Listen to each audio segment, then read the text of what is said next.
The allegations are disturbing on a couple different fronts. A prison guard accused of raping an inmate and the warden accused of blowing an undercover FBI operation in an effort to cover up the sex abuse. Here's News 13's Amanda Goodman with the lawsuit that could cost the state a lot of money and cost some people their jobs. Amanda? Dick, Jessica, tonight the Corrections Department isn't saying much, but the attorney who filed the lawsuit is.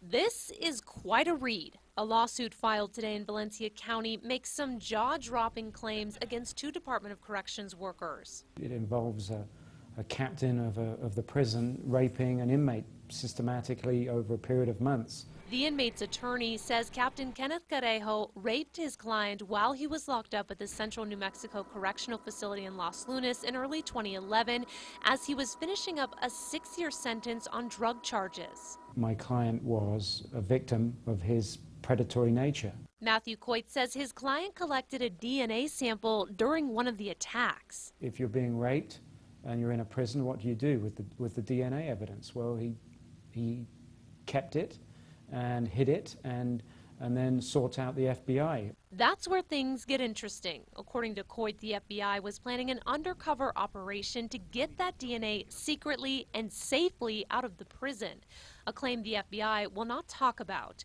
But when the time came, Coit says someone in Santa Fe tipped off the warden in Los Lunas at the time, Anthony Romero. The warden did blow the undercover operation. He called the brothers of the rapist to come and interrogate my client. It was one of the most frightening things he had to endure. The captain's brothers are state police officers. Even so, the attorney says the FBI was able to get the DNA that day. But he says his client paid for it. He was moved from minimum security to solitary confinement for the remainder of his sentence. He says whoever tipped off the prison committed one of the most egregious crimes in this case. It's not a flippant thing to do, pick up the phone and interfere with that kind of investigation. You are doing something seriously troubling.